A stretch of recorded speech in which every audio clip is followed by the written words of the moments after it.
dia siapkan baju spesial dengan minyak wangi yang spesial, ya, untuk salat malam. Kenapa? Dia ingin berhadapan dengan Allah dengan waktu yang spesial. Maka dia siapkan baju yang indah, baju yang harum untuk dia berhadapan dengan Allah ketika dia bersama dengan Allah. Jadi kalau kita perhatian maka salat kita mudah untuk khusyuk. Kemudian juga kita menghindari hal-hal yang bisa mengganggu pikiran kita, ya. Contoh Rasulullah SAW mengatakan la salata bi hadrati ta'am. Jangan salat ketika makanan sudah siap. Kalau kita mau salat ternyata lapar banget. Tahu-tahu makanan sudah siap, ya makan dulu. Meskipun sudah qomat. Daripada kita ke sana kemudian pikiran ke makanan. Tetapi kalau kita tidak begitu lapar dan kita yakin itu makanan tidak mengganggu, tetap kita ke masjid.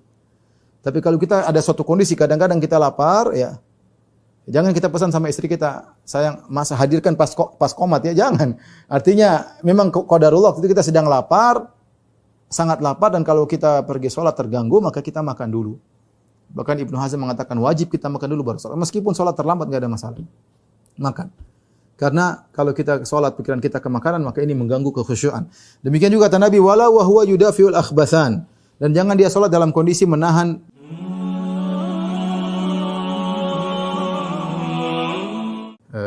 nabi-nabi terdahulu, mereka syariatnya di antaranya kalau mau sholat di tempat tertentu di kuilnya, ya. Adapun di antara keistimewaan Nabi syariat Islam adalah di mana saja kita bisa sholat. Wa ju'ilat liyal ardu masjidan wa tahura. Kata Nabi SAW, di antara keistimewaanku adalah dijadikan bumi sebagai alat bersuci, yaitu tanahnya, dan juga tempat sujud. Maka dimanapun seorang hamba mendapatkan waktu sholat, silakan dia sholat dimanapun. Sehingga tidak perlu harus di lokasi tertentu, ya. Tidak harus di masjid, ya. Kita tahu sholat di mana saja bisa, yang penting tempatnya suci, agar memudahkan seorang bisa connecting dengan Rabbul Alamin, ya. Oleh karenanya seorang yang sering kontak dengan Allah Subhanahu wa taala, ya, maka dia adalah orang yang bahagia. Semakin mendekatkan diri kepada Allah, dia adalah orang yang semakin bahagia. Kata Allah Subhanahu wa taala, wasjud waqtarib, sujudlah dan dekatlah kepada Allah Subhanahu wa taala. Semakin seorang senang sujud, dia semakin dekat dengan Allah Subhanahu wa taala. Oleh karenanya Nabi sallallahu alaihi wasallam, ya, yang paling beliau suka adalah salat. Kata Rasulullah sallallahu alaihi wasallam, hubbiba ilayya min dunyakum an-nisa wat thib. Aku dijadikan suka dengan perkara dunia yang yaitu wanita dan minyak wangi. Wa ju'ilat salat wa ju'ilatas salat qurrata 'ainin li. Dan dijadikanlah salat sebagai penyujuk pandanganku. Maka Rasulullah SAW selalu salat. Sampai Rasulullah SAW pernah berkata kepada Bilal, ya Bilal, arihna bis salat. Wahai Bilal, istirahatkanlah kami dengan salat. Jadi bagi Nabi SAW, salat adalah istirahat. Salat adalah pelepas kelelahan, ya. Salat adalah penyejuk hati. Salat adalah penyejuk pandangan mata, dan seterusnya. Ya, benar-benar Rasulullah SAW menikmati salat tersebut. Oleh karenanya kita kurang hobi salat, karena di antaranya mungkin kita masih merasa salat adalah beban yang harus kita lepaskan, bukan suatu kebutuhan, bukan suatu keperluan untuk kita connecting dengan Allah Subhanahu wa taala, seperti suatu beban, sehingga sebagian kita salat dengan cepat-cepat misalnya, ya. Sebagian kita merasa berat melangkahkan kaki ke masjid misalnya. Sebagian kita merasa terganggu kalau terdengar azan, seakan-akan memotong atau memutuskan pekerjaan kita dan kegiatan kita. Ini adalah hal-hal yang tentu menunjukkan kita belum menikmati salat yang sebagaimana yang seharusnya, ya. Dan Nabi SAW disebutkan, kana Nabi SAW idza hazabahu amr fazi'ila salat. Rasulullah SAW kalau ada suatu perkara yang penting, beliau langsung salat, ya, langsung salat. Yang kita akan bahas adalah masalah kekhusyuan, dan dia adalah ruhnya salat. Ruhnya salat, ya. Kalau bisa dikatakan salat adalah suatu jasad, maka khusyuk adalah ruhnya salat. Semakin orang bisa khusyuk, dia akan semakin menikmati salat tersebut. Dia akan bisa semakin menikmati salat. Makanya kalau kita baca tentang para ulama, ya, para sahabat, maka menakjubkan bagi kita bagaimana mereka bisa bertahan dengan salat yang luar biasa. Ya, kita baca Nabi SAW rakaat pertama salat malam pernah diikuti oleh seorang sahabat. Salat malam rakaat pertama Rasulullah SAW baca Al-Baqarah, kemudian An-Nisa, kemudian Ali Imran, baru ruku. Subhanallah, berapa juz itu ya? Satu rakaat. Dan Rasulullah SAW terus salat sampai kaki beliau bengkak. Ya, sampai tatawarram qadamah, sampai kedua kaki beliau bengkak. Ketika ditanya kata Rasulullah SAW, kenapa salat sampai demikian? Kata Rasulullah SAW, afala akunu abdan syakura, kenapa aku tidak menjadi hamba yang pandai bersyukur? Ya Rasulullah menikmati salat tersebut ya. Bagaimana seperti diriwayatkan Abdullah bin Zubair radhiyallahu anhu ketika dia sujud setelah salat maghrib, dia sujud dan dia tidak mengangkat kepalanya kecuali adzan isya ya. Dari sujudnya betapa dia menikmati salat yang dia rasakan tersebut. Bagaimana diriwayatkan Utsman bin Affan radhiyallahu taala anhu menghatamkan Quran dalam satu rakaat ya. Bagaimana tidak lain karena mereka merasakan kebahagiaan luar biasa dalam salat ya. Kita sekarang sedang melatih diri bagaimana kita bisa menikmati salat kita ya. Tentu itu perlu perjuangan ya. Ya mau nikmati enggak nikmati kita harus salat tentunya. Salat 5 waktu terus kita jalankan.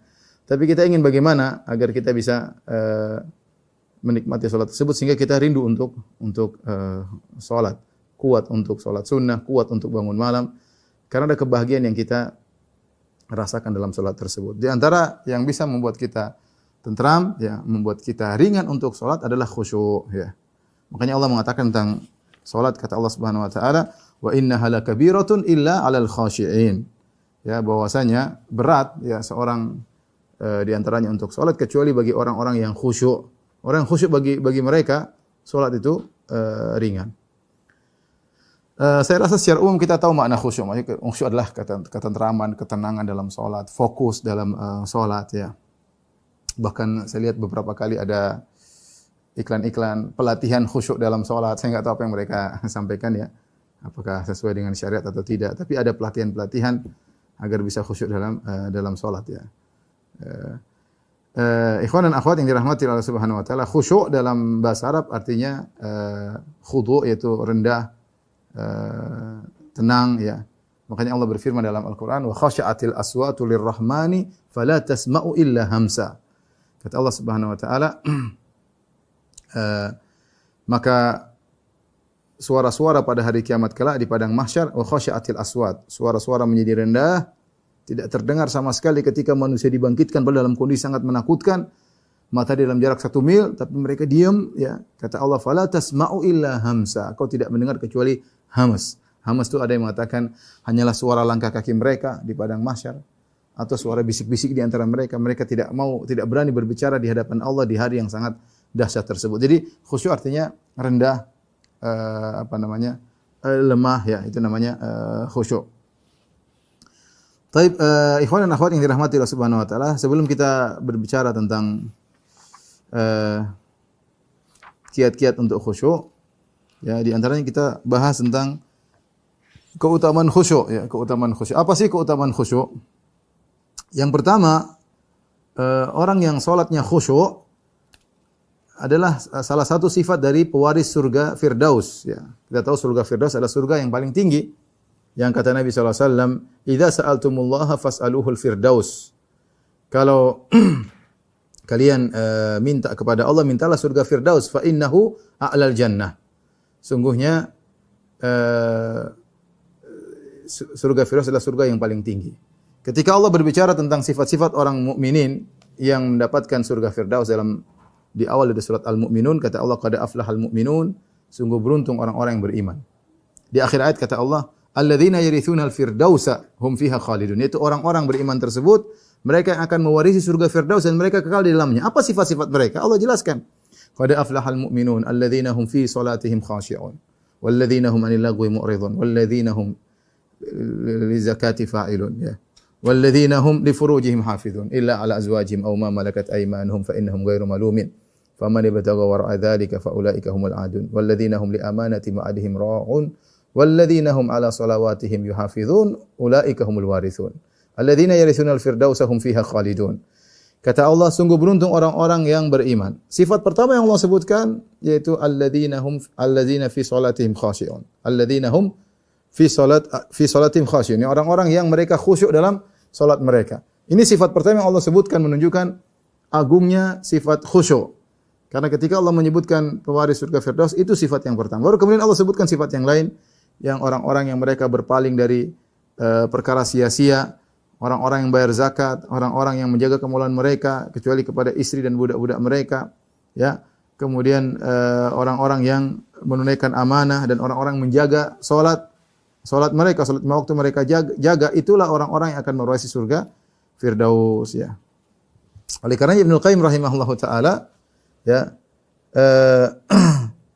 ketika menyebutkan atau mengomentari ayat ini, beliau mengatakan, ya, wa qad 'allaqa Allah subhanahu al-falah bi khusyu'il musalli fi salatihi. Allah mengkaitkan kemenangan, ya, qad aflahal mu'minun, sungguh beruntung, ya, orang-orang yang beriman. Allah mengkaitkan atau mempersyaratkan keberuntungan dengan khusyuknya seorang yang salat dalam salatnya.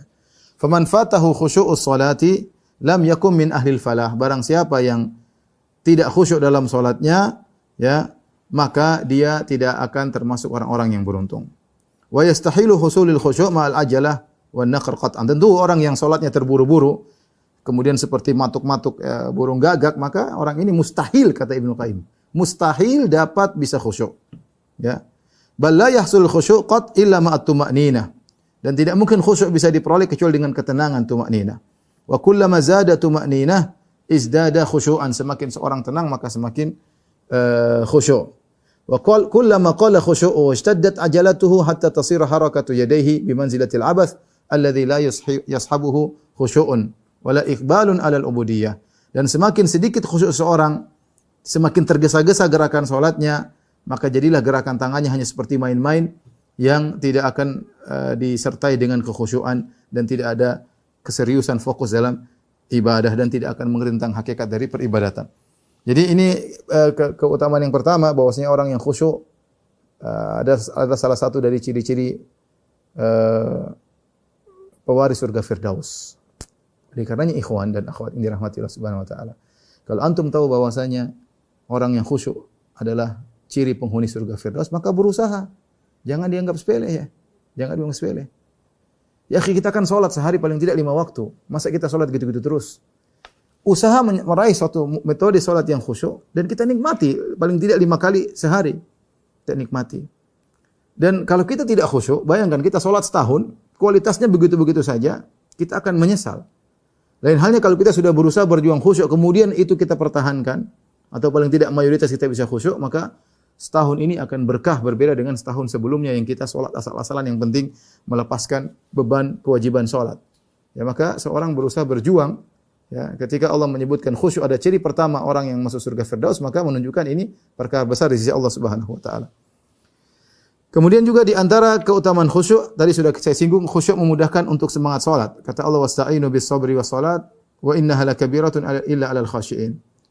Jadikanlah sabar dan salat sebagai penolong kalian, dan sungguhnya hal itu berat kecuali bagi orang-orang yang khusyuk. Kata Syekh Sa'di, wa innaha, bahwasanya salat itu lakabiratun, yaitu syaqqah, berat untuk dikerjakan, illa 'alal khashiin, kecuali bagi orang-orang yang khusyuk, bagi mereka salat itu menyenangkan. Ya, mudah bagi mereka, ringan bagi mereka, ya. Kenapa? Karena dia khusyuk ketika salat, ya. Ya. Ketika salat dia khusyuk. Adapun orang yang tidak khusyuk, maka baginya salat adalah perkara yang sangat berat. Baginya salat adalah perkara yang sangat berat. Apalagi kalau jadi makmum, imamnya lama, waduh, dia sudah gelisah di belakang. Memang juga enggak selesai-selesai. Gelisah, ya. Tapi kalau orang yang khusyuk, dia tentram, terbawa dengan lantunan imam, dia berusaha memahami makna-maknanya, terbawa dengan kekhusyuannya, ya. Jadi ringan bagi dia, ya. Kita masing-masing sadar, ya, bagaimana kualitas salat kita. Dan saya selalu ingatkan bahwasanya amalan yang pertama dihisab oleh Allah adalah salat.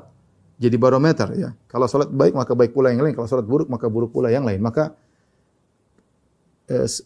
perhatikanlah salat.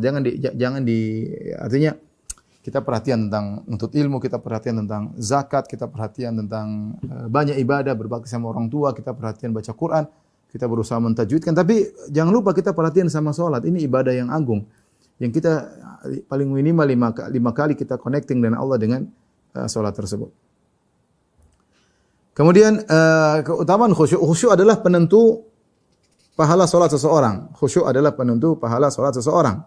Makanya dikatakan bisa jadi dua orang sholat berdampingan, tetapi pahala mereka berbeda seperti antara langit dan bumi. Ya. Yang membedakan apa? Membedakan adalah kekhusyuan. Oleh karenanya Ibnu Abbas berkata, "Laisa laka min salatika illa ma aqalta minha." Kau tidak akan mendapatkan pahala dari salat kecuali yang kau fokus dalam salat tersebut. Kalau orang salat 4 rakaat, kemudian dia fokus ternyata pada rakaat pertama doang, 3 rakaatnya pahalanya kosong. Kurang lah, maksudnya saya tidak bilang kosong tapi kurang. Kalau dia cuma fokus pada rakaat terakhir, ya maka 3 rakaat pertama sayang kosong, ya. Kurang paling tidak, ya. Karena kata Ibnu Abbas, "Laisa laka min salatika illa ma aqalta minha." Kau tidak akan meraih pahala dari salatmu kecuali yang kau fokus, yang kau tahu maknanya, yang kau pikirkan ketika kau sedang salat. Kau sadar kau sedang salat, itulah yang kau dapat pahalanya. Adapun kau tidak sadar, pikiran melayang ke sana kemari, maka tidak ada pahalanya, ya. Karenanya Nabi SAW bersabda, "Inna rajula la yansarifu min salatihi wa lam yuktab lahu minna illa nisfuha aw thuluthuha aw rubu'a aw khamsaha aw sudusuha hatta qala aw illa usyruha." Bahwasanya seorang selesai dari salatnya namun tidak dicatat bagi dia pahala kecuali setengah salatnya atau sepertiganya atau seperempatnya, seperlimanya, sampai Nabi mengatakan atau sepersepuluhnya. Berarti seorang salat dia tidak mendapatkan pahala full dari salatnya, ya. Ini sangat disayangkan, ya. Makanya kita harus berpikir kalau saya bilang optimal dan efektif bagaimana kita pahalanya banyak. Di antaranya kalau kita khusyuk, misalnya kita khusyuk kemudian kita umrah. Kemudian kita salat di Masjid Nabawi, dilipat gandakan 1000 kali lipat. Yang dilipat gandakan pahala kita, pahala salat kita yang khusyuk. Jadi banyak. Belum kalau kita pergi ke Masjidil Haram, kita salat khusyuk dilipat gandakan 1000 kali lipat. Beda kalau salat sekedarnya, salat asal-asalan, maka ya dilipat gandakan juga kualitasnya kurang, ya. Sama kalau kita pergi ke masjid salat 27 kali lipat. Kalau kita salat di masjid dengan khusyuk, yang dilipat gandakan adalah salat kita yang khusyuk tersebut. Ya, maka kita harus efisien, efektif, ya. Sehingga karena kita memang harus hasibu anfusakum, kata Umar bin Khattab, hisablah diri kalian. Ya, kita harus timbang-timbang juga. Kita hidup ini ada perencanaan, pingin pahala banyak. Maka suatu hal yang bisa bikin pahala kita banyak, kenapa tidak kita lakukan? Karena pada hari kiamat nanti ada pertimbangan, menimbang, ya. Kemudian di antara keistimewaan khusyuk atau keutamaan khusyuk, salat khusyuk bisa mengampuni dosa-dosa yang telah lalu. Kata Nabi SAW dalam hadis Utsman bin Affan radhiyallahu taala anhu, kata Nabi SAW, "Man tawadda'a nahwa wudu'i hadza, thumma shalla rak'ataini, la yuhadditsu fihi ma nafsahu, ghufira lahu ma taqaddama min dzambi." Kata Nabi, barang siapa yang berwudu dengan cara wuduku seperti ini, yaitu sesuai dengan sunnah, kemudian salat 2 rakaat, la yuhadditsu fihi ma nafsahu. Dalam 2 rakaat tersebut dia tidak mengajak berbicara dirinya. Ya, dia tidak sengaja ngajak bicara, ngajak hatinya berfikir ke sana kemari. Beda kalau ada lintasan. Lintasan tidak ada orang bisa menghindar darinya. Lintasan tapi dia lewatkan. Lintasan tapi kalau dia ngajak berbicara, sengaja dalam salat mikirin urusan yang lain, sengaja dalam salat mikir cari barang hilang, sengaja dalam salat mikir kegiatan apa rencana dia di hari ini, ya ini namanya sengaja mengajak dirinya berbicara. Ya, berarti dia tidak mendapatkan ampunan yang dijanjikan dalam hadis ini. Kata Nabi, "Man tawadda'a nahwa wudu'i hadza, tsumma shalla rak'ataini." Siapa yang berwudu dengan cara wuduku, kemudian dia salat 2 rakaat, la yuhadditsu fihi ma nafsahu. Dia tidak mengajak dirinya berbicara. Ya.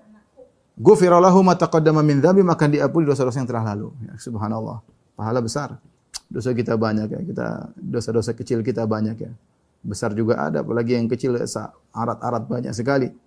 Kita bicara dosa telinga, dosa mata, banyak sekali kita tiap hari melihat aurat wanita yang haram untuk kita lihat. Jadi antaranya kalau kita salat bisa diampuni oleh Allah Subhanahu wa taala, ya. Jadi berkaitan dengan hadis ini nama khusyuk, kalau kita khusyuk kita Allahu Akbar, kita berusaha untuk khusyuk. Ketika ada khawatir, yaitu perkara-perkara yang lewat, ya. Bisikan-bisikan atau lewatan-lewatan di hati, ya. Kita jangan terbawa. Jangan terbawa. Dan kita jangan sengaja untuk mengajak hati kita berbicara dengan topik di luar daripada salat, ya. Jangan. Kalau kita sudah terbang kemana-mana, segera kita tarik kembali. Saya sedang salat, fokus. Karena setan terkadang bawa hati kita kemana, entah kita lagi salat, kemudian kita ke pasar. Lagi sholat pikiran kita ke rumah sakit bisa jadi ya. Pikiran lagi sholat pikiran kita ke operasi ya. Jangan kita segera kembalikan hati kita untuk fokus kepada apa yang sedang kita jalani, itu sedang sholat. Ya, kata para ulama, kecuali misalnya dia lagi sholat, kemudian dia mendengar ayat tentang neraka, kemudian pikiran dia terfokus kepada neraka, maka ini tidak jadi masalah. Karena ini masih dalam kemaslahatan sholat. Misalnya dia lagi sholat, kemudian dia dengar ayat tentang birrul walidain, berbakti kepada orang tua, dia ingat orang tuanya, dia nangis, nggak jadi masalah. Karena dia masih dalam kemaslahatan sholat. Tapi kalau dia berpikir di luar daripada itu yang jadi masalah. Itu yang membuat dia tidak mendapatkan pahala diampuni dosa-dosa yang telah lalu, ya, yang telah lalu. Khusyuk ini perkara yang ajib ya. Ada setan yang khus, nanti akan kita bahas. Setan yang khus bisa menggoda seorang untuk tidak khusyuk ya. Tadi kita sudah jelaskan tentang urgensinya khusyuk dalam salat dan dia ada ruhnya salat. Timbul pertanyaan, khusyuk ini kalau orang tidak khusyuk, salatnya batal atau tidak? Ya. Apakah dia termasuk dari rukun salat atau syarat salat atau wajib salat ya? Alhamdulillah di antara kemudahan yang Allah berikan kepada kita, khusyuk itu bukanlah suatu rukun salat. Kalau dia rukun salat maka banyak orang salatnya batal. Dan dia juga bukan suatu syarat salat. Kalau dia syarat salat maka salat banyak yang batal. Dan dia juga bukan kewajiban salat. Kalau kewajiban salat banyak orang berdosa dalam salatnya. Tapi dia ada sunnah yang sangat ditekankan ya. Seorang berusaha menuju hal tersebut. Oleh karena Ibnu Taimiyah rahimahullah taala ketika ditanya tentang orang yang tidak khusyuk sama sekali, ya Ibnu Taimiyah mengatakan salatnya tetap sah meskipun pahalanya tidak ada.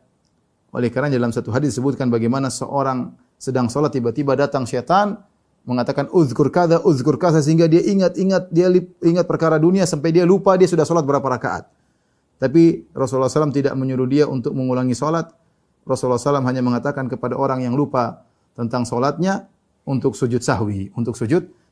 Maka dari sini kita tahu bahwasanya khusyuk meskipun dia agung, dia tidak sampai pada derajat rukun ataupun wajib. Tapi seorang berusaha untuk khusyuk karena itu berpengaruh dengan pahala salatnya. Baik. Kita akan bahas sekarang tentang sebab-sebab yang membantu khusyuk ya. Ikhwan dan akhwat ya. Karena khusyuk adalah ibadah yang sangat agung, maka iblis punya anak buah khusus untuk menggoda orang yang salat agar tidak khusyuk. Ada setan khusus yang memang tugasnya mengganggu orang salat agar tidak khusyuk. Setan tersebut ya namanya Khanzab. Saya bacakan hadisnya. Anna Utsman bin Abil As atan Nabi sallallahu alaihi wasallam, seorang sahabat bernama Utsman bin Abil As datang kepada Nabi sallallahu alaihi wasallam, faqala, kemudian dia berkata, "Ya Rasulullah, inna syaitana qad hala baini wa baina salati wa qiraati, yalbisuha alayya." Ya Rasulullah, sungguhnya syaitan telah menghalangiku antara aku dengan salatku dan bacaanku. Dia merancukan bacaanku, aku menjadi kacau bacaanku. Ya. Apa yang harus aku lakukan? Faqala Rasulullah sallallahu berkata, "Dzaka syaitan." Itu adalah syaitan, yuqalu lahu Khanzab. Namanya Khanzab. Jangan kasih nama anak antum dengan Khanzab, itu nama syaitan ya. Fa idza ahsastahu, jika kau merasakan ada gangguan Khanzab, si Khanzab ini, fata'awwadz billahi minhu, maka berlindunglah kepada Allah dari dia. Bilang auzubillahi minasyaitonir rajim. Kita ucapkan auzubillahi minasyaitonir rajim. Watful ala yasarika thalathan. Kemudian kita 3 kali. Kalau kita salat terganggu kita gitu, enggak apa. Auzubillahi minasyaitonir rajim, terus kita entah kita sedang berdiri, entah kita sedang ruku, entah kita sedang dalam kondisi kita merasa diganggu oleh syaitan, ya benar-benar kita diganggu dan sulit kita baca pikiran kemana-mana, kita boleh mengucapkan auzubillahi minasyaitonir rajim, kemudian kita tafal, yaitu semacam tiupan tapi disertai dengan sedikit air liur, gitu, tidak jadi masalah, 3 kali di sebelah kiri. Hadis ini riwayat Al-Imam Muslim ya.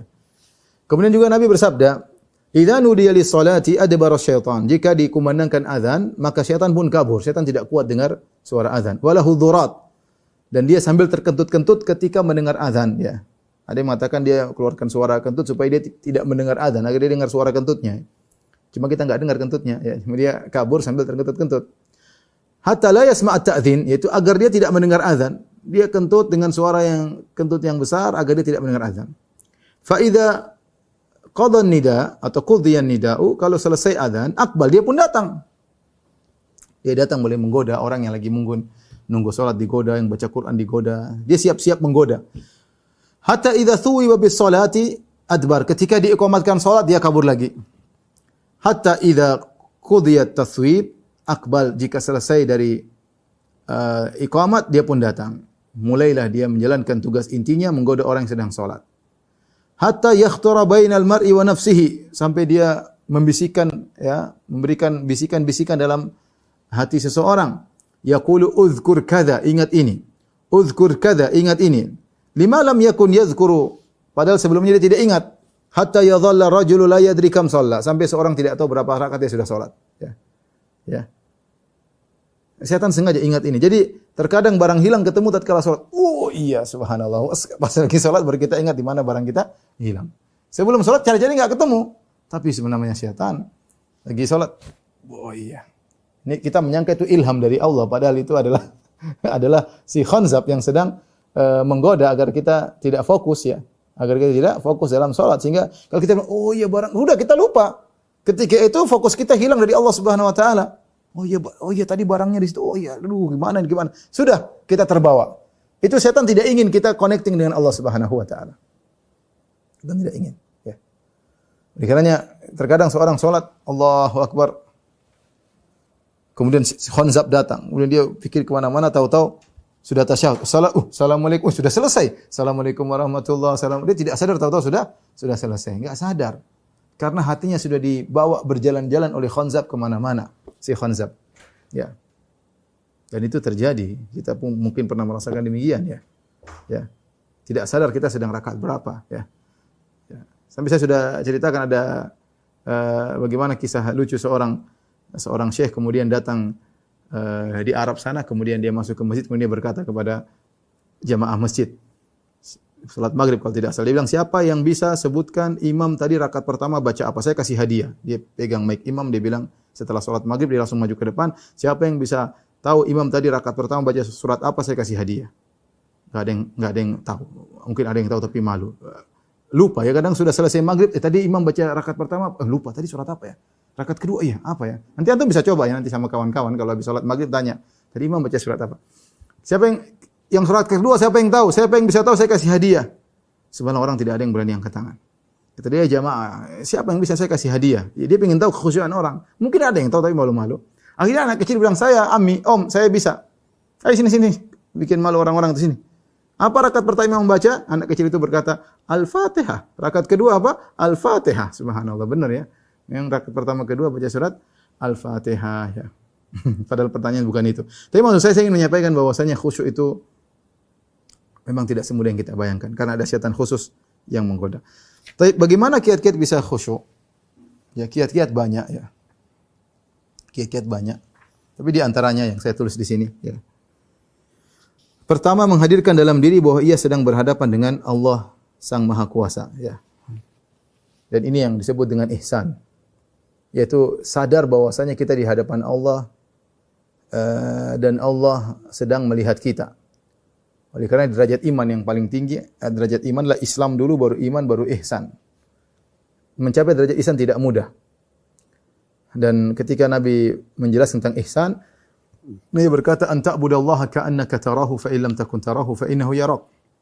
Kau beribadah kepada Allah seakan-akan kau melihat Allah. Jika kau tidak bisa, yakinlah Allah sedang melihatmu, ya. Apa maksudnya seakan-akan kita melihat Allah? Tentu kita tidak melihat Allah, tapi kata Nabi seakan-akan kau bisa melihat Allah. Para ulama menjelaskan maksudnya, kau menghadirkan dalam dirimu bagaimana agungnya Allah Subhanahu wa taala yang maha besar, Allahu Akbar, lebih besar daripada segala alam semesta ini, alam semesta yang begitu kecil, ya. Yang Allah mengatakan, "Wa ma qadarullaha haqqa qadri wal ardu jami'an qabdatuhu yaumal qiyamah." Mereka tidak mengagungkan Allah sebagaimana mestinya pada hari kiamat, bumi dalam genggaman Allah, was samawati matwiyatun bi yaminih, dan bahwasanya langit dilipat oleh tangan kanan Allah Subhanahu wa taala. Allah maha besar.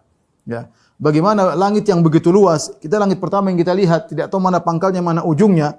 Ya, was samaa banainahu wa inna lamusiun. Langit yang kita bangun dan kita luaskan kata Allah Subhanahu wa taala. Tidak pernah kita tahu mana ujungnya, mana pangkalnya. dengan begitu luasnya, dengan berbagai macam planet, berbagai macam bintang-bintang. Itu baru langit pertama, belum langit kedua. Dan jarak langit kedua semakin besar, semakin besar, semakin besar. 7 lapis langit, begitu luar biasa, ternyata masih sangat kecil. Ya, kata Nabi SAW, tidaklah bagaimana kursi, wasi'a kursiyus samawati wal ard. Kursi Allah meliputi langit dan bumi. Bagaimana lagi besarnya kursi? Terus bagaimana kursi dibandingkan arsy? Tidaklah kursi dibandingkan arsy kecuali seperti cincin yang kita lemparkan di padang pasir. Arsy begitu besar, ya. Arsy begitu luas, ya. Dan Allah lebih besar daripada itu semua. Kita menghadirkan keagungan Allah Subhanahu wa taala, dan Allah di atas arsy-Nya, Allah mengetahui seluruh yang dilakukan oleh hambanya di bawahnya. Semuanya ciptaan Allah tahu. Ya. Allah tahu. Disitulah kita menghadirkan seakan-akan keagungan Allah ada di hadapan kita. Kalau kita enggak mau menghadirkan ini, dan kita bisa Allah, ketika kita fokus sebentar, kita bilang Allahu Akbar. Benar-benar kita hadirkan bahwasanya kita sedang berhadapan dengan zat yang maha agung, yang maha besar, yang segala perkara di tangannya, ya, yang telah menciptakan kita. Dan selanjutnya, kalau kita tidak mampu, maka yakinlah Allah melihat kita. Allah melihat kita, Allah sedang menilai salat kita. Allah sedang menilai salat kita, ya. Dan itu adalah ihsan. Kalau kita bisa hadirkan ihsan dalam salat kita, mudah khusyuk. Cuma kadang-kadang kita salat tidak serius, ya. Allahu Akbar, ya. Langsung, ya. Kadang-kadang kita perlu diam sedikit. Sebentar, Allah serius, ya, agar kita merasa Allah sedang melihat kita. Makanya Allah mengatakan wa tawakkal 'alal azizir rahim. Bertawakallah kepada Allah yang Maha Perkasa dan Maha Mulia, Maha Penyayang. Alladzi yaraka hina taqum, yang melihat engkau ketika kau sedang berdiri salat. Allah lihat. Wa taqallubaka fis sajidin, dan Allah melihat perubahan gerak badanmu ketika kau sedang bersama orang-orang yang sujud, yaitu kau berdiri, kau ruku, i'tidal, sujud, duduk di antara sujud. Allah lihat semuanya dan ada penilaian Allah Subhanahu wa taala. Innahu huwas samiul alim. Sungguhnya Allah Maha mendengar dan Maha mengetahui, ya. Ya, akhi, kalau kita misalnya ada kita salat terus depan kita ada shooting live, orang semua lihat, ya kita pasti khusyuk, ya. Kita mau gerak sedikit malu karena kita lagi ditonton sama orang. Mau garu-garu enggak enak, udah tahan aja, ya kan. Karena kita dilihat oleh orang. Bagaimana kalau kita hadirkan Allah sedang melihat kita? Dan itu kalau kita ingin melatih hal itu, sering salat malam. Kalau kita bangun malam, kita tahu enggak ada yang lihat, istri lagi tidur, anak-anak lagi ngorok, ya sudah. Kita bangun. Kenapa kita bangun? Karena kita tahu Allah sedang melihat kita. Sehingga terbina dalam dada kita, dalam diri kita kebiasaan merasa dilihat oleh Allah Subhanahu wa taala. Caranya dengan salat malam, ya. Caranya dengan salat malam, ya. Jadi kalau kita tahu kita sedang dinilai oleh Allah, maka kita pasti fokus. Yang kedua, di antara hal yang membantu kita untuk khusyuk, yaitu sebagaimana penjelasan Ibnu Qayyim rahimahullahu taala, Ibnu Qayyim mengingatkan bahwasanya kita di padang mahsyar kita akan menghadapi perjalanan yang sangat panjang, dahsyat, mengerikan, ya. Tapi kalau orang salatnya bagus, dia akan mudah berhadapan dengan itu semua.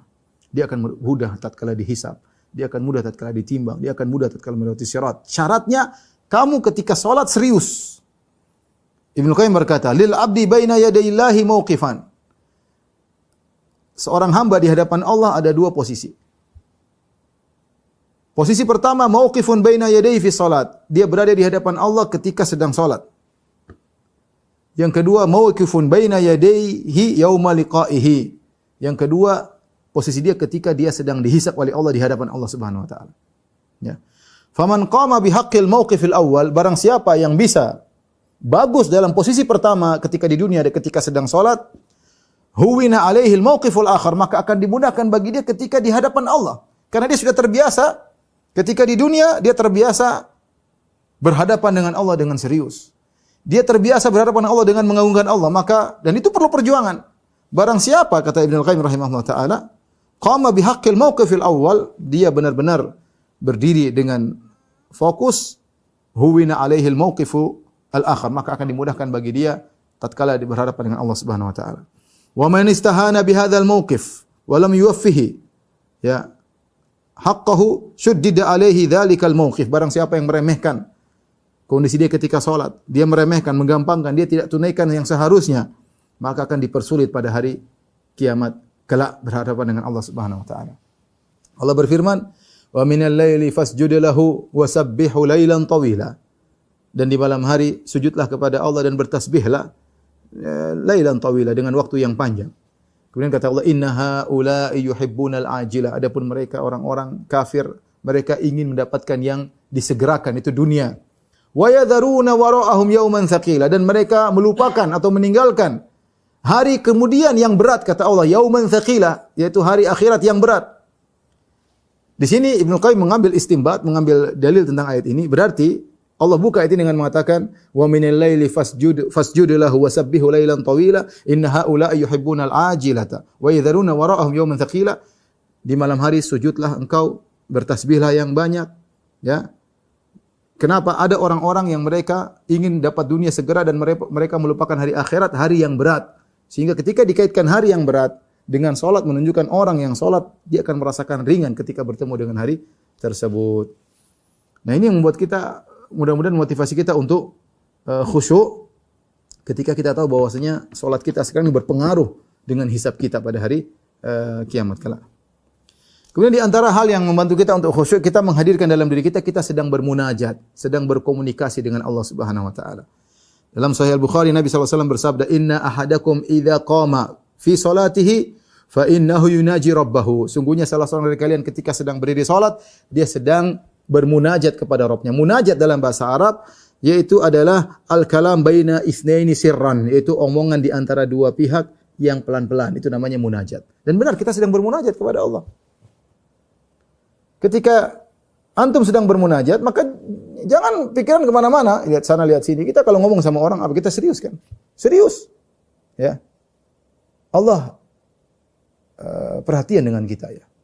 Allah itu maha kuasa ya. Mau 1 juta orang sholat, Allah perhatian satu persatu, Allah perhatian. Allah bisa bedakan mana yang serius, mana yang enggak, mana yang asal-asalan, mana yang hatinya. Allah tahu, huwa alimun bidzati sudur. Allah tahu apa yang mengalir dalam hati kita, dalam sanubari kita. Allah tahu. Kalau Anda khusyuk, Allah tahu. Ya. Maka fokuskan diri agar kita bisa khusyuk. Makanya dalam hadis qudsi, qala Allah Ta'ala, Allah berfirman, qasamtu sholata baini wa baina 'abdi nisfain. Aku membagi surat Al-Fatihah antara aku dengan hambaku menjadi 2. Ya. Wali abdi masa'al, dan bagi hambaku apa yang dia minta. Wa idza qala al-'abdu, kalau hambaku berkata, alhamdulillahi rabbil alamin, Allah jawab. Kata Allah, qala Allah Ta'ala, hamidani abdi. Kalau hambaku mengatakan alhamdulillah alamin, Allah berkata, hambaku memujiku. Wa idza qala ar-rahmanur rahim. Ar-rahmanir rahim. Kalau hambaku berkata ar-rahmanir rahim, Allah berkata, athna alayya abdi, hambaku menyanjungku. Wa idza qala maliki yaumiddin. Jika hambaku berkata maliki yaumiddin, yang menguasai hari pembalasan, Allah berkata, majjadani abdi, hambaku mengagungkan aku. Fa idza qala iyyaka na'budu wa iyyaka nasta'in. Hanya kepada engkau kami beribadah, hanya kepada engkau kami mohon pertolongan. Qala hadza baini wa baina abdi, ini antara aku dengan hambaku. Wali abdi masa'al, bagi hambaku apa yang dia minta, silakan minta. Fa idza qala ihdinas siratal mustaqim, ini hamba minta. Ihdinas siratal mustaqim, siratal ladzina an'amta 'alaihim ghairil maghdubi 'alaihim waladdallin. Amin. Tunjukkanlah kami jalan yang lurus. Itu jalan orang-orang yang kau beri nikmat ya Allah. Jalannya para nabi, jalannya para siddiqin, jalannya para syuhada, jalannya para salihin. Jangan kau dekatkan kami kepada jalannya ghairil maghdubi, al-maghdub 'alaihim, jalannya orang Yahudi. Waladdallin, jauhkan kami dari jalannya orang Nasara. Kata Allah, hadza li abdi, ini adalah untuk hambaku, wali abdi masa'al, bagi hambaku apa yang dia minta. Jadi ini contoh bahwasanya kita benar-benar bermunajat kepada Allah, sedang berbicara, berbisik-bisik dengan Rabbul Alamin. Maka ini kesempatan. Anda serius, kalau Anda serius maka Allah akan sesuai dengan keseriusan Anda. Anda cuek-cuek, main-main, ya sayang. Maka seorang berusaha untuk menghadirkan bahwasanya dia sedang berbicara dengan Allah Subhanahu wa taala. Kemudian di antara hal yang membantu kita khusyuk yaitu fasalli salata muwaddi'in. Kata Nabi, jika kau salat maka salatlah seperti orang yang hendak berpisah. Seakan-akan ini salat yang terakhir. Kita enggak tahu habis ini masih bisa hidup atau tidak. Kalau orang merasakan ini seakan-akan salat terakhir, dia akan serius, dia akan fokus, dia akan khusyuk, mau tidak mau, karena dia tidak tahu apakah setelah ini ya saya masih bisa salat atau tidak. Jangan-jangan salatku ini adalah salat penentu, ya. Surgaku atau nerakaku. Serius, dengan begitu kita akan serius ya. Karenanya Nabi SAW memerintahkan hal tersebut ya. Kata Ibn Rajab, oleh karenanya Nabi SAW menyuruh orang untuk salat seakan-akan dia hendak berpisah. Ya, li'annahu man istash'ara annahu muwaddi'un bi salatihi atqanaha. Karena kalau orang merasa dia akan berpisah ya dengan salatnya tersebut, maka dia akan berusaha salat dengan sebaik-baiknya. Di antara hal yang bantu kita untuk bisa khusyuk, berusaha memahami apa yang kita baca. Saya tahu kebanyakan kita tidak tahu bahasa Arab. Tetapi zikir-zikir salat paling tidak kita pahami maknanya. Al-Fatihah kita berusaha paham. Alhamdulillahirabbil alamin kita tahu maknanya apa. Ar-Rahmanir Rahim, tahu maknanya Ar-Rahman, Ar-Rahim apa. Maliki Yaumiddin, hari yang mau share pembalasan, kita ngerti. Iyyaka na'budu wa iyyaka nasta'in, kita ngerti. Ihdinas shiratal mustaqim, tunjukkanlah aku jalan yang lurus ya. Kita ngerti apa yang kita baca. Karena kalau kita ngerti apa yang kita baca itu membantu kita untuk khusyuk. Kemudian kita tahu doa istiftah. Istiftah itu doa yang menakjubkan di awal salat, kita baca istiftah dengan tenang, berusaha memahami maknanya. Al-Fatihah. Kalau surat mungkin banyak kita tidak ngerti karena enggak tahu bahasa Arab. Uzur ya, nama apa uzur ya. Kemudian kita ruku, berusaha ngerti subhana rabbiyal azim artinya apa, dan alhamdulillah dalam bekal salat saya jelaskan makna-makna tersebut. Ini membantu kita untuk bisa khusyuk. Apa maknanya subhana rabbiyal azim? Apa maknanya subhana rabbiyal a'la? Apa maknanya duduk di antara dua sujud doanya? Dengan kita memahami makna-makna tersebut memudahkan kita untuk khusyuk ya. Kemudian di antaranya bervariasi dalam bacaan. Karena kalau orang sudah terbiasa dengan satu model bacaan monoton, terkadang dia langsung otomatis meskipun dia tidak berpikir. Maka kalau kita variasikan, karena Nabi SAW beri contoh doa istiftah dengan variasi. Doa ruku variasi, doa sujud variasi. Ya. Maka kalau kita menghafal banyak zikir-zikir, kita variasikan, maka ini membantu kita untuk khusyuk. Doa istiftah saja mungkin ada 8 atau 9 ya, doa istiftah. Doa ruku mungkin ada 4 atau 5, ya, ada banyak ya. Jadi kalau kita salat ini bacanya seperti ini, salat berikutnya kita bacanya begini. Ini membantu kita untuk apa? Untuk khusyuk karena kita tidak monoton ya. Sehingga kita baca yang lainnya. Kemudian di antara yang bantu kita untuk khusyuk yaitu persiapan. Ikhwan dan akhwat yang dirahmati Allah Subhanahu, terutama laki-laki, kalau ingin khusyuk, demikian juga ibu-ibu, persiapan kita mengagungkan salat ini. Makanya Al-Marwazi punya buku judulnya Ta'zimu Qadris Salat, mengagungkan salat. Sejauh mana kita mengagungkan ibadah salat, sejauh itu pula kita mudah meraih kekhusyuan. Tapi kalau kita salat santai, kalau salat kita benar, tunggu waktu, kita tunggu waktunya. Gitu azan segera kita letakkan kegiatan, kemudian kita wudu, siap-siap. Kalau kita berjalan ke masjid, segera ke masjid. Sampai di masjid salat tahiyatul masjid atau salat qabliyah, ada waktu kita berdoa, baca Quran. Ada muqaddimah-muqaddimah yang kita jalani, begitu salat kita khusyuk. Tapi kalau kita anggap remeh, sudah azan kita masih ngobrol-ngobrol. Ke masjid, qomatnya masih lama. Ngobrol lagi. Begitu qomat langsung tiba-tiba rajin. Terus tiba-tiba sampai sana ngos-ngosan, gimana mau khusyuk ya. Ngos-ngosan ya. Jalan cepat-cepat ngos-ngosan. Makanya ini perlu persiapan kita, begitu sejauh mana kita mengagungkan ibadah salat, maka kita akan mudah meraih kekhusyuan. Di antaranya juga yang membantu kita untuk khusyuk, menjauhkan diri dari sebab-sebab yang bisa mengganggu kekhusyuan. Menjauhkan diri. Hal yang bisa mengganggu kekhusyuan kita jauhkan. Contohnya tempat yang tidak kondusif untuk salat. Misalnya kita ada musalla, mungkin tidak dibersihkan, bau, dan yang kita merasa terganggu, jangan di musalla situ, cari musalla yang lain. Ya. Ada dua masjid, satu imam bacanya enak, satunya enggak, kita cari yang enak, yang kita bisa nyantai. Ya. Enggak apa-apa, enggak jauh, enggak ada masalah, karena ini masalah kita dengan Tuhan, dengan Allah Subhanahu wa taala. Kalau kita salat terasa berat, enggak enak juga, tapi kalau imamnya bacaannya indah, kemudian dia ganti-ganti surat, kita mendengar banyak ayat-ayat Allah Subhanahu wa taala, kita bisa terbawa dengan bacaan tersebut. Makanya Rasulullah SAW mengatakan, "Man lam yataghanna bil Qur'an falaysa minni." Barang siapa yang tidak melantunkan Al-Qur'an dengan lantunan, maka bukan dari golongan kami. Artinya seorang berusaha melantunkan Al-Qur'an dengan baik. Yang dapat imam bacaannya enak, kita membantu kita untuk khusyuk ya. Ya, tapi kalau kita enggak bisa khusyuk, jangan salahkan imam, salahkan hatimu. Jangan, waduh itu enggak bisa khusyuk, saya bukan imamnya yang salah, kamu yang hatinya enggak beres. Tapi intinya kalau ada faktor yang bisa membuat kita khusyuk, kita ke situ, enggak ada masalah. Karena saya sering ditanya, "Ustaz, ada mushola dekat sama jauh, Ustaz, tapi yang kalau yang jauh bacaannya enak, apa kita dekat aja?" Saya bilang, kalau bisa yang jauh, kalau kita bisa sholat di tempat yang khusyuk, tidak menimbulkan fitnah, pergi aja ke tempat jauh. Tapi kalau kita jadi fokus perhatian masyarakat, kalau kita tidak sholat di mushola yang dekat, kita bakalan dituduh macam-macam, ya terpaksa kita sholat di tempat yang dekat. Sesekali kita di sini, dan seringnya kita di tempat yang membantu kekhusyuan, karena itu penting. Misalnya ada masjid, kemudian menjalankan sunnah. Ya kalau tidak pandemi, kemudian rapat, rapi. Ini membantu kita kekhusyuan. Karena kalau kita enggak rapat, nanti setan masuk di tengah-tengah. Ya, kalau sudah selesai pandemi, insya Allah kita ke masjid dan kita cari masjid yang sesuai dengan sunnah. Imamnya sesuai dengan sunnah, itu membantu ya. Ya. Karena kalau kita misalnya pergi ke suatu masjid, kemudian masjid tersebut Habis azan kemudian baca macam-macam. Kita mau doa enggak terganggu, kita mau salat sunnah terganggu, baca Quran terganggu, akhirnya kita susah khusyuk. Tapi kalau kita pergi ke masjid yang sesuai sunnah, habis salat sudah masing-masing berzikir, masing-masing salat sunnah, masing-masing baca Quran, mau berdoa silakan, qomat, kemudian imamnya juga merapatkan, ditunggu. Ini membantu kita untuk khusyuk. Sesuai dengan sunnah itu membantu kita untuk khusyuk. Dia salat dengan tumaknina, tidak buru-buru, ya. Jadi kita cari tempat yang kondusif. Di antara juga jangan cari sajadah yang menarik perhatian. Kalau kita sajadah kemudian ganggu kita, ada gambar-gambarnya, ada macam-macam, ya mending kita cari yang tapi terus masing-masing orang, ada yang sudah biasa, ada yang terganggu, maka jangan, ya. Oleh karenanya Nabi SAW pernah salat di sebuah khamisah, sebuah macam kain, ya, ada garis-garisnya. Maka Rasulullah SAW melihat garis-garis tersebut. Tatkala selesai salat, Rasulullah SAW mengatakan, bawa pergi kain ini kepada Abu Jaham. Saya dapat hadiah dari Abu Jaham. Dan minta kepada dia ganti kain yang lain.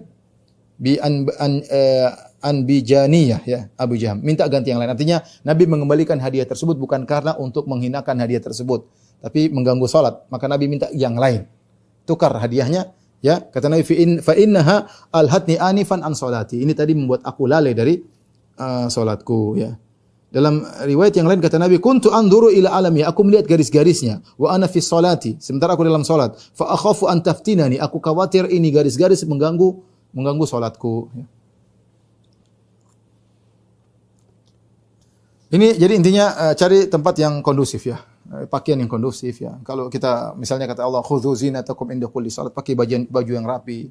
Kita salat malam, oleh karena saya dengar sebagian masyayikh, sebagian guru-guru saya, dia kalau mau salat malam, ya, dia siapkan baju spesial dengan minyak wangi yang spesial, ya, untuk salat malam. Kenapa? Dia ingin berhadapan dengan Allah dengan waktu yang spesial.